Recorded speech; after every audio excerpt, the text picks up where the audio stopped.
Sebenarnya kita punya kesempatan untuk bersaksi. Di mana-mana kita punya kesempatan. Kita ketemu orang setiap hari. Kita punya teman. Kemana kita melangkah ada orang. Kemana kita pergi ketemu dengan orang.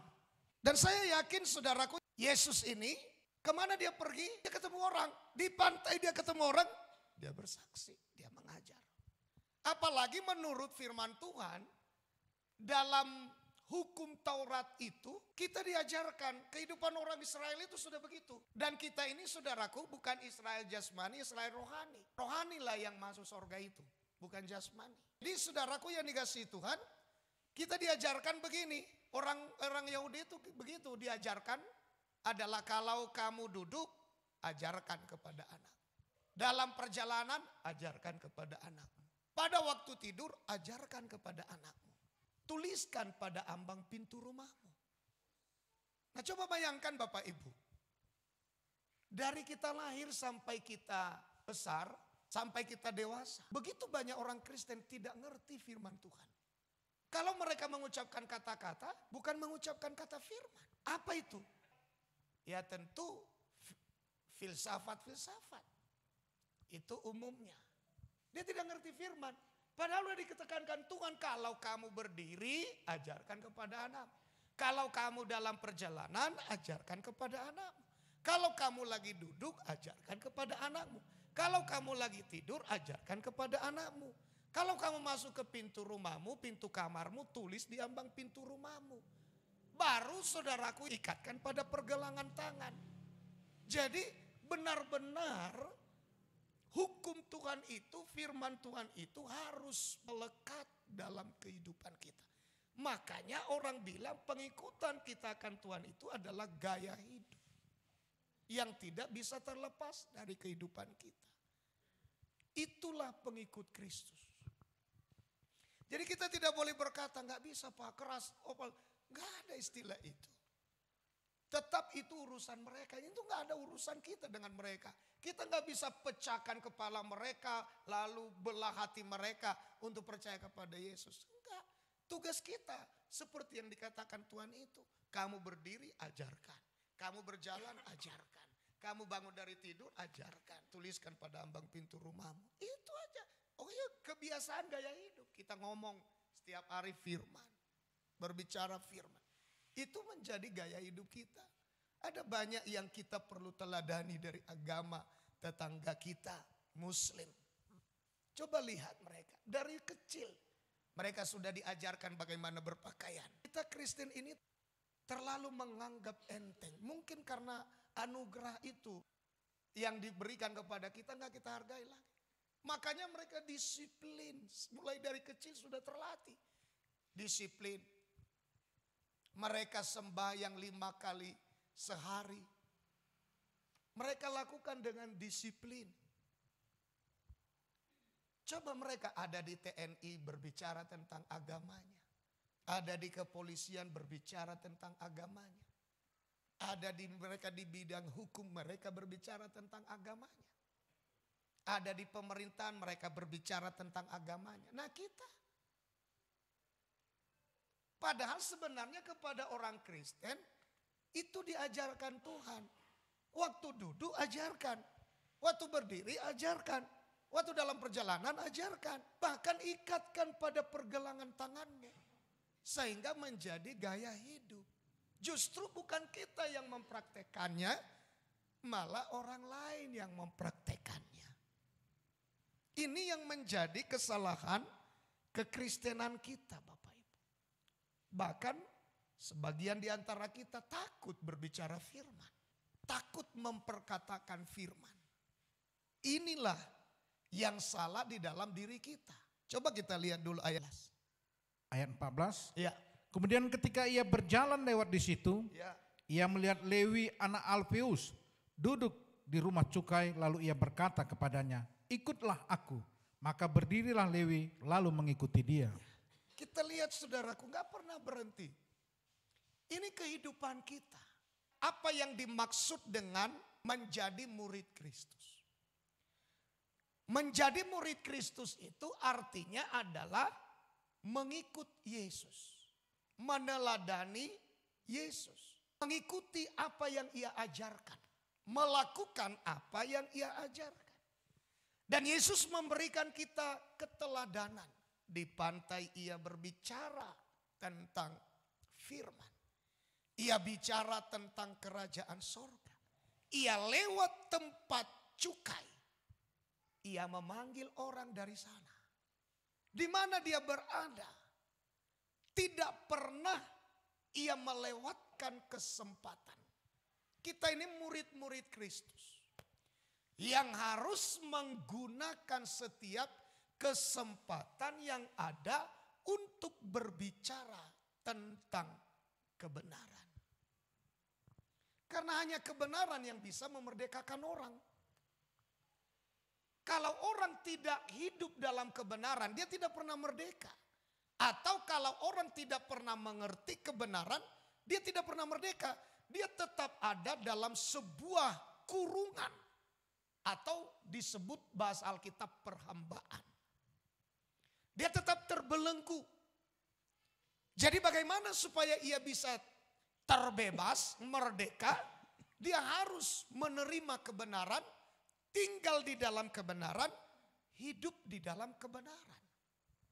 Nah, kalau kita melihat saudara, kemudian ketika ia berjalan, tadi di pantai.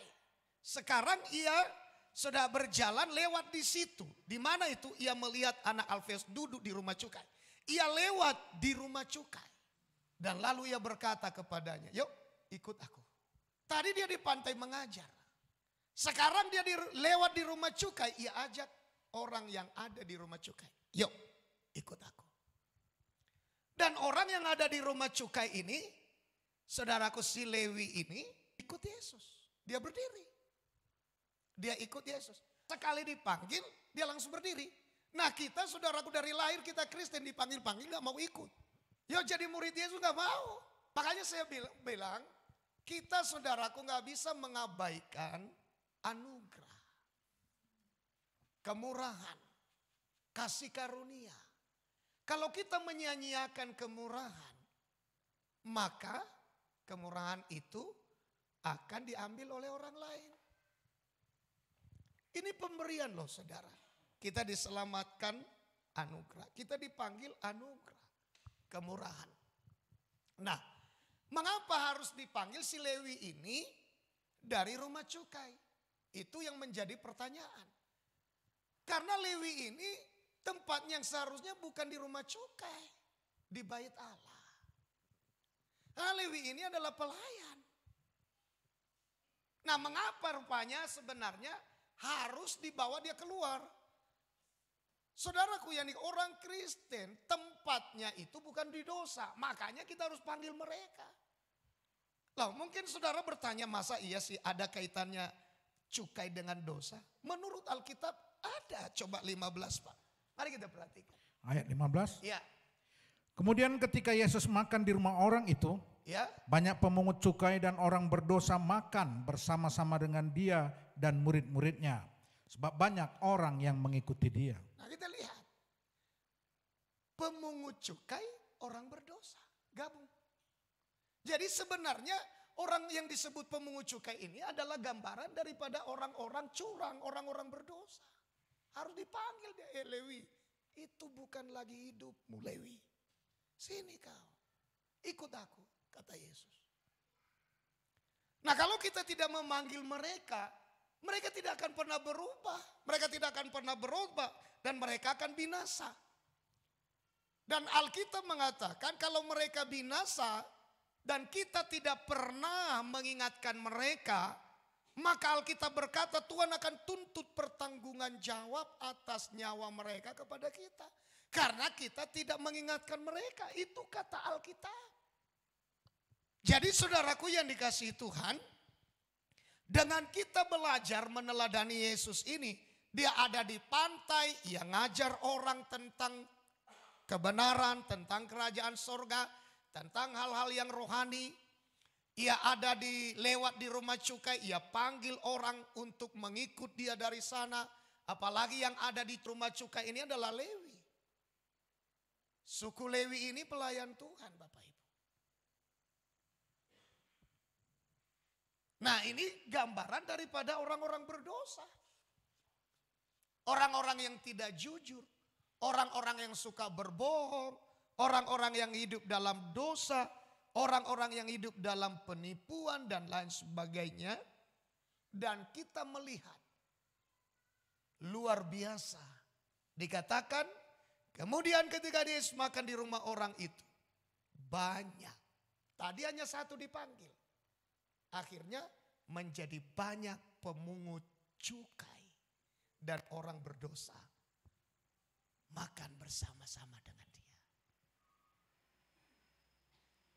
Saudara, tadi satu dipanggil pemungut cukai yang lain memanggil temannya. Dan akhirnya banyak pemungut cukai datang kepada Tuhan. Tadinya satu dipanggil orang berdosa dan akhirnya orang berdosa yang sudah diselamatkan ini memanggil orang berdosa yang lain. Dan akhirnya orang berdosa banyak diselamatkan. Ini. Jadi hidup kita saudaraku harus benar-benar menjalankan sesuai dengan panggilan kita. Kita dipanggil jadi murid untuk memuridkan orang lain. Saudara tahu Yesus itu memuridkan 12 murid. Dan setelah itu ia suruh mereka memuridkan orang lain. Dari mana kita tahu?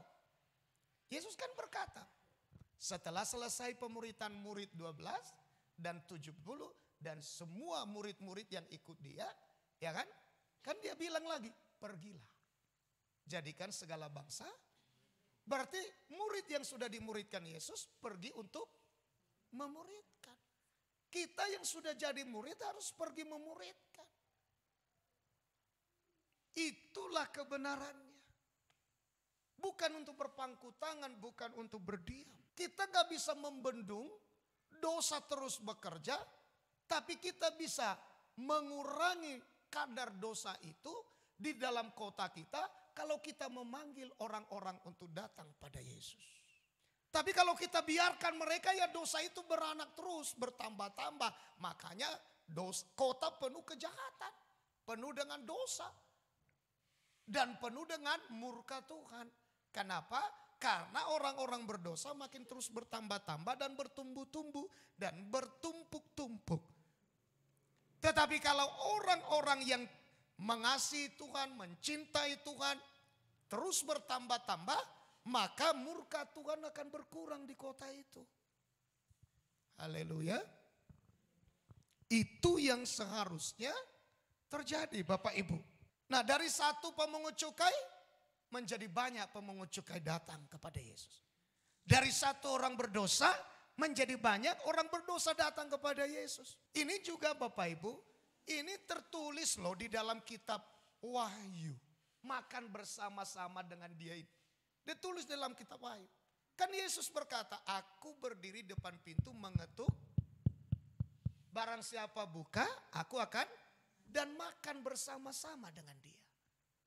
Jadi orang-orang yang sudah kita ketuk hati mereka untuk menerima Yesus, maka Yesus akan masuk, itulah suasana pesta. Makan itu kan suasana pesta. Mereka tiba-tiba mengalami suasana pesta itu di dalam hati mereka. Karena Yesus sudah masuk. Haleluya. Kalau dosa ada saudaraku di dalam hati gak ada suasana pesta. Suasana menakutkan, suasana kekhawatiran, suasana kecemasan. Suasana tentang membayangkan masa depan suram, sakit sedikit, membayangkan kematian. Ya, ada sedikit halangan masalah, membayangkan kehancuran. Itu suasananya. Tapi kalau di dalam ada Yesus ada suasana pesta. Makanya Yesus bilang kalau kamu buka hati aku akan masuk dan aku akan makan bersama-sama dengan kamu. Itu suasana pesta Bapak Ibu. Suasana penuh kebahagiaan. Suasana sukacita. Ya. Haleluya. Amin saudara. Jadi saya berharap Bapak Ibu kita menggunakan panggilan kita menjadi murid untuk mulai bergerak menjadikan orang murid-murid Kristus. 16 Pak, kita perhatikan. 16. Ya. Pada waktu ahli-ahli Taurat dari golongan Farisi melihat Ya, bahwa ia makan dengan pemungut cukai dan orang berdosa itu, ya. berkatalah mereka kepada murid-muridnya, mengapa ia makan bersama-sama dengan pemungut cukai dan orang Jadi berdosa? makin jelas kepada kita bahwa pemungut cukai itu adalah orang berdosa. Sampai ahli Taurat yang sudah menganggap dirinya orang paling benar dalam agamanya memprotes Yesus karena makan bersama-sama dengan pemungut cukai. Dalam pikiran mereka gini, kalau Yesus ini suci, kalau Yesus ini datang dari sorga, kalau Yesus ini benar, tidak mungkin dong dia makan bersama-sama dengan pemungut cukai. Tidak mungkin Yesus makan bersama-sama dengan orang berdosa. Maka berarti mereka menganggap Yesus ini tidak benar. Padahal maksud Yesus harus membawa pemungut cukai ini keluar dari dosanya. Harus membawa keluar orang-orang berdosa ini dari dosanya. Itu tujuan Yesus. Haleluya. Amin saudara. Ini tujuannya. Ya, saya berarti makin jelas kepada kita tujuan Yesus memanggil pemungut cukai ini agar ia meninggalkan dosanya. Agar ia meninggalkan kebiasaan lamanya dan lain sebagainya. Tapi Yesus menjelaskan dengan baik karena Yesus adalah guru yang baik bagi kita. Ayat 17, silakan Pak, ayat 17. Ya. Yesus mendengarnya dan berkata kepada mereka, Ya. bukan orang sehat yang memerlukan tabib, Ya. tetapi orang sakit. Terus Aku datang bukan untuk memanggil orang benar, melainkan orang berdosa. yang dipanggil oleh Yesus siapa? Pemungut cukai, berarti orang Kan Yesus bilang aku memanggil orang berdosa. Aku memanggil bukan orang benar, aku panggil orang berdosa. Berarti pemungut cukai ini adalah orang berdosa. Jadi Bapak Ibu Saudara yang dikasihi Tuhan, kalau Yesus berbicara bukan orang sehat yang memerlukan tabib, tapi orang sakit. Berarti dengan kata lain, lihat dengan jelas, perhatikan dengan baik, buka telinga kita, buka mata kita. Berarti pemungut cukai ini sedang dalam keadaan sakit. Harus disembuhkan dia. Rohaninya sakit. Jadi kalau saudara tidak pergi untuk menyembuhkan mereka, mereka akan mati dalam penyakitan mereka itu, saudara. Orang berdosa itu lagi sakit. Orang yang galau juga lagi sakit. Orang cemas lagi sakit. Orang khawatir lagi sakit. Orang-orang yang jahat itu lagi sakit. Mereka butuh obat untuk disembuhkan. Itu makanya mereka harus kita ajak untuk datang kepada Yesus. Karena Yesus adalah tabib yang ajaib. Yesuslah yang bisa menyembuhkan mereka. Kita harus punya beban, saudara. Kita harus punya beban untuk membawa orang-orang kepada Yesus. Adakah yang gampang? Tidak ada yang gampang. Adakah yang murah? Nggak ada yang murah. Semua harus dibayar harganya. Untuk mendapatkan saya, Yesus bayar harganya. Untuk menyelamatkan kita, Yesus harus bayar harganya. Tidak ada yang gampang. Tidak ada yang murah. Kalau kita saudaraku ingin orang lain selamat, maka bayarlah harganya. Supaya mereka boleh diselamatkan. Minimal kita harus berikan waktu kita. Kita harus kalahkan rasa malu dalam diri kita untuk bersaksi. Kita harus kalahkan rasa takut dalam diri kita untuk bersaksi. Kalau kita tidak pernah pergi, dunia tidak akan pernah bisa diselamatkan. Karena Yesus titip kepada kita, pergilah. Nak, pergilah. Jadikan segala bangsa muridku. Jadi keselamatan tentang dunia ini dititip Tuhan kepada kita. Pergilah. Jadikan segala bangsa muridku. Jadi jangan kita berpikir nanti toba ini berubah sendiri. Selamat sendiri. Nggak bisa saudaraku. Kita harus pergi. Melakukan apa yang diperintahkan Tuhan kepada kita. Ya, saya berharap kita mengerti.